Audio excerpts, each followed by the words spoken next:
Hello viewers, welcome to my channel. I am Aisha, your maths teacher, and today we will discuss about question number 4 of chapter 1 real numbers exercise 1.1. And the question is saying that use Euclid division lemma to show that the square of any positive integer is either of the form 3m or 3m plus 1 for some integer m. तो ये question same as it is question number 2 की तरह है exercise 1.1 का। जो मैंने question number 2 का explanation video upload किया है, आप उसे एक बार चेकआउट करें। देन आफ्टर आप ये वाला क्वेश्चन करेंगे तो इजीली कर लेंगे इसको।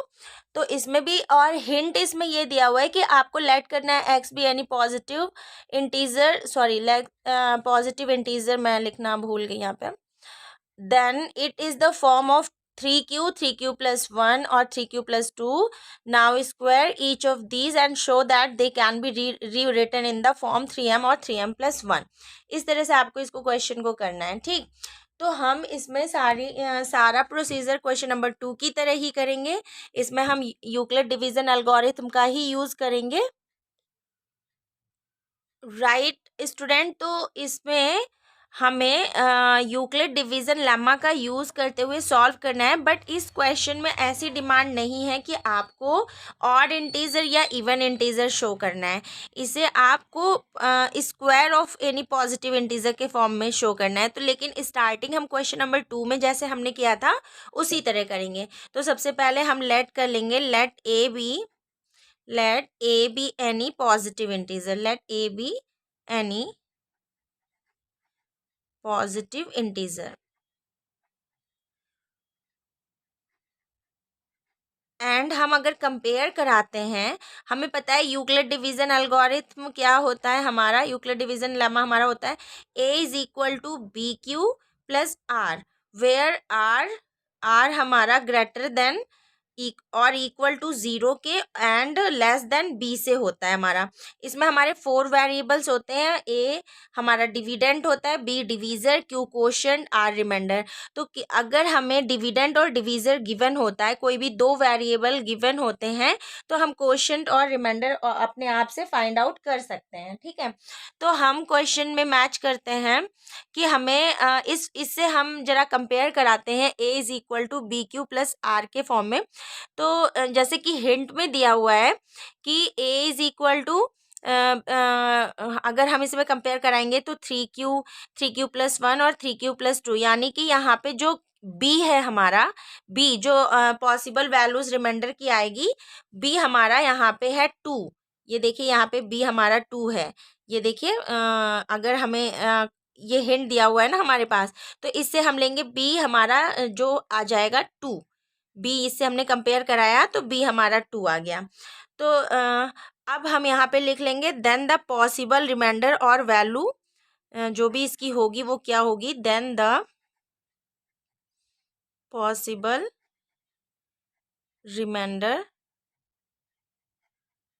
रिमाइंडर्स आर कितने होगी, 0। ये देखिए 0 हो सकती है और 0 से ग्रेटर 1, 0 एंड 1, बस यही 2 तो पॉसिबल वैल्यूज होगी, क्योंकि b तो हमारा 2 है। तो इस वजह से सॉरी b हमारा 2 नहीं, b हमारा 3 होगा। सॉरी स्टूडेंट, b हमारा 3 होगा क्योंकि ये हमारा b होता है ना, ये बी क्यू प्लस आर, तो यहाँ पे b हमारा 3 होगा, ठीक है। बी हमारा 3 होगा। तो यहाँ पे हमारे पॉसिबल रिमाइंडर्स आ जाएंगे 0 1 2, क्योंकि 3 तो होगा नहीं, 3 से लेसर होंगे और 0 से स्टार्ट होंगे, ठीक है स्टूडेंट। मैंने इससे कंपेयर करा दिया था, इससे कंपेयर नहीं होगा। ये बी हमारा ये होता है A is equal to B Q plus R. जैसा कि अगर हम देखिए बी क्यू प्लस आर अगर हम फॉर्म में लिखते हैं तो देखिए ये 3q प्लस 2 दिया हुआ है और इसे मैंने ए लेट कर लिया था, इस बेसिस पे मैंने कंपेयर कराया तो बी हमारा 3 हो गया। तो हमारे ये पॉसिबल रिमाइंडर 0 1 एंड 2 है। तो अब हम इस इक्वेशन को A is equal to B Q plus R, तो इसे हम इस फॉर्म में लिख लेते हैं। तो ए हो जाएगा हमारा A is equal to 3q plus R, ये हमारा इक्वेशन 1 हो जाएगा। एंड जो हमारे पॉसिबल रिमाइंडर्स हैं 0 1 एंड 2, जो आर हमारे हैं remainders, the values possible values are r is equal to 0,1,2। तो ये हमारी इक्वेशन नंबर 2 हो जाएगा। अब यहाँ से हम from equation 1 and 2 we get, हम वैल्यू रख के इससे हम अपनी जो हमारी वैल्यूज आएंगी वो हम निकालेंगे, ठीक है। देन हम आर की वैल्यू, ए को हम लिख सकते हैं, A is equal to 3Q plus R. जब हमने रखा तो हमारे पास हो गया A is equal to 3Q plus R, implies this implies that, यहाँ पे आर की वैल्यू जब पुट की 0, यहाँ पे लिखेंगे when R is equal to 0, when R is equal to 0, तो ए आर यहाँ पे 0 हो जाएगा, तो ए हमारा हो गया 3Q। अगेन यहाँ पे फिर से हम when R is equal to 1, तो दिस इम्प्लाइज दैट हमारे पास हो जाएगा 3Q प्लस आर की वैल्यू 1, और when R is equal to 2, तो हमारे पास वैल्यू आ गई, दिस इम्प्लाइज 3Q प्लस 2। ये हमारी पॉसिबल वैल्यूज निकल के आई हैं, ठीक है। ये 3Q प्लस 1, 3Q प्लस 2, ये वैल्यूज हमारी निकल के आई हैं। अब सिंस दैट अगर इसमें आपके ऑड इंटीजर्स या इवन इंटीजर्स होते तो यहीं पे हम इसको क्लैरिफाई कर देते कि ये हमारे ऑड इंटीजर हैं, ये हमारे इवन इंटीजर हैं। लेकिन इसमें क्वेश्चन में ये पूछा है कि हम जो स्क्वायर, किसी भी स्क्वायर को, मतलब किसी भी पॉजिटिव स्क्वायर को, पॉजिटिव इंटीजर के स्क्वायर को इस फॉर्म में हम कंसीडर कर सकते हैं कि नहीं, शो कर सकते हैं कि नहीं स्क्वायर को। तो यहाँ तक तो प्रोसीजर क्वेश्चन नंबर 2 की तरह था। अब इसके आगे अगर आपको इस क्वेश्चन में ये होता कि ऑड या इवन बताइए तो आप यहीं पे मेंशन कर देते, बट अब हमें आपको स्क्वायर फाइंड आउट करना है। तो सबसे पहले हम लेट कर लेते हैं, ये इक्वेशन नंबर हमारा 3 हो गया, ये इक्वेशन 4 हो गया एंड ये इक्वेशन 5 हो गया। तो सिंस अब हमारा जो फ्रॉम इक्वेशन 3 यहाँ पे लिखेंगे, फ्रॉम इक्वेशन 3, हमारा इक्वेशन 3 क्या है, इक्वेशन 3 हमारा A is equal to 3Q है, तो हमारा इक्वेशन जो है 3Q है, ए इज इक्वल टू हमारा 3Q है। तो अब हमारा, हमें इसका स्क्वायर निकालना है, तो हम इसे लिखेंगे squaring both side, squaring both side means two से बोथ साइड नहीं लिखेंगे इसको, हमें ए का यूज़ नहीं है, अब हमें सिर्फ इसका यूज़ है ना, तो हमें इसको हम स्क्वायर करेंगे तो हो जाएगा 3Q का स्क्वायर, तो हमारे पास दिस इम्प्लाइज 3 का स्क्वायर 9 एंड Q स्क्वायर। अब आप इस 9Q स्क्वायर को इस फॉर्म में लिख सकते हैं, 3 को आप कॉमन ले लीजिए और अंदर बचा हमारा 3Q स्क्वायर, वेयर आप इसे लेट कर लो, m is equal to where m is equal to 3Q square. तो ये हो जाएगा हमारा, ये 3 और ये हमने m लेट कर लिया, तो ये हमारा आ गया 3m। तो यहाँ पे a इज इक्वल टू हमारा आ गया 3m। देन आफ्टर ऐसे ही हम again from equation 4, from equation 4 हमारा क्या था देख लीजिए, इक्वेशन 4 हमारा था 3Q प्लस 1, तो हम यहाँ पे लिख लेंगे A is equal to 3Q plus 1। अब हम इसका भी स्क्वायर करेंगे, इसका हम अगर स्क्वायर करते हैं, यहाँ पे स्क्वायरिंग बोथ साइड नहीं करेंगे, सिर्फ स्क्वायरिंग दिस साइड हमें से इसका स्क्वायर करना था, क्योंकि हमें पॉजिटिव इंटीजर का स्क्वायर करना था, ए तो हमने लेट किया था, इस वजह से हम इसका स्क्वायर अगेन करेंगे, 3Q प्लस 1 का स्क्वायर करेंगे, तो देखिए हमारे पास क्या आता है, 3Q प्लस 1 का स्क्वायर करने पे हम यहाँ पे a प्लस बी का होल स्क्वायर का फॉर्मूला अप्लाई करेंगे ना, तो होता है a square plus B square plus 2ab। तो हम ये फॉर्मूला इसमें अप्लाई कर रहे हैं, तो हो गया हमारा 3Q का स्क्वायर प्लस 1 का square plus 2 into 3Q multiply 1, तो ये हमारा आ गया 9Q स्क्वायर और प्लस 1 प्लस 3 टू ज़ा 6Q। अब हम इसे प्रॉपर डिग्री के हिसाब से लिख देंगे, 9Q square plus 6Q plus 1। अब हमें ये, अगर इन दोनों डिजिट से हम कॉमन ले लें 3, अगर हम इसमें से 3 कॉमन ले लें तो हमारे पास आ जाएगा 3q² प्लस 2q और ये हमारा प्लस का 1, वेयर इसको हम कंसिडर कर ले रहे हैं या इसको कंसिडर m करा। यहाँ पे लिखिए where m is equal to 3q² plus 2q। यहाँ पे आप ये लिख लीजिए। देन अगेन ये हमारा हो गया 3m plus 1, a is equal to 3m plus 1। ठीक है, ये एक वैल्यू निकल के आई हमारे पास, एक वैल्यू ये निकल के आई। एंड अब फ्रॉम इक्वेशन 5,